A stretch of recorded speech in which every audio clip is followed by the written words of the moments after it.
Hi, ഇന്ന് നമുക്ക് നോമ്പ് തുറക്കാൻ സ്പെഷ്യലായിട്ട് ബ്രെഡും മുട്ടയും കൊണ്ടൊരു ഐറ്റം ഉണ്ടാക്കാം. ആദ്യം നമ്മൾ ഒരു മിക്സിയുടെ ജാറിൽ 2 തീര് വെളുത്തുള്ളിയും കുറച്ച് ഇഞ്ചിയും ഒരു സവാള അരിഞ്ഞതും ഒരു 2 പച്ചമുളക് ഇത്തിരി കരിവേപ്പില ഇത്തിരി മല്ലിയിലയും കൂടെ ഇട്ട് അരയ്ക്കാനെടുക്കണം. ഇത് അരയ്ക്കാൻ ഞാൻ എടുത്തപ്പോഴാണ് ഒരു കരിവേപ്പില ഒരു വ്യത്യാസത്തെ രീതിയിൽ ഇങ്ങനെ നിൽക്കുന്നുണ്ടത്.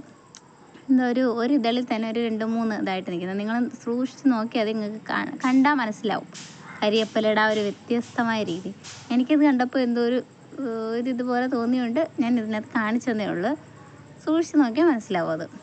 അപ്പം ഇത് അരച്ചിട്ട് പേസ്റ്റായിട്ട് അരച്ച് നമ്മളൊരു പാത്രത്തിനകത്തോട്ട് മാറ്റി അതിനകത്തോട്ടൊരു 3 മുട്ട ഞാൻ പൊട്ടിച്ചൊഴിച്ച് 3 മുട്ടയും ഒരു 1/2 കപ്പ് പാല് 2 സ്പൂൺ പാലേ ഒഴിച്ചുള്ളൂ. 2 സ്പൂൺ പാലും ഒഴിച്ച് ഇത്തിരി ഉപ്പും കൂടെ ഇട്ട് നന്നായിട്ട് യോജിപ്പിച്ച് വെച്ച് എന്നിട്ട് അതിനകത്തോട്ട് ഒരു ബ്രെഡ് എടുത്ത് നന്നായിട്ട് മുക്കി ഇതേപോലെ പാനിനകത്ത് ഇങ്ങനെ പാൻ നിറഞ്ഞ് നിൽക്കത്തക്ക രീതിയിൽ ഇങ്ങനെ മുട്ടയ്ക്കകത്ത് ബ്രെഡ് മുക്കിയിട്ട് ഇതുപോലെ വെച്ച് കൊടുത്തു. എന്നിട്ട് അതിനകത്ത് ലാസ്റ്റ് ബാക്കി വന്നതെല്ലാം കൂടെ ഇതേപോലെ പാനിനകത്ത് നിറച്ച് ആ മുട്ടയുടെ മണ്ടയിൽ കൂടെ ഒഴിച്ച് അടച്ച് വെച്ച് വേവിച്ച് അടച്ച് ആവി കയറ്റി ഫ്ലെയിം കുറച്ചിട്ട് വേവിച്ചെടുക്കണം.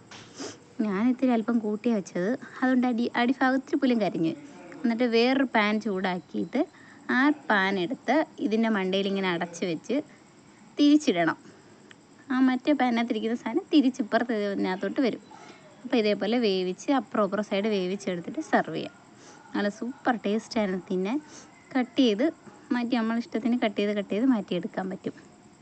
എല്ലാവരും മസ്റ്റായിട്ട് ട്രൈ ചെയ്ത് നോക്കണം. Thank you.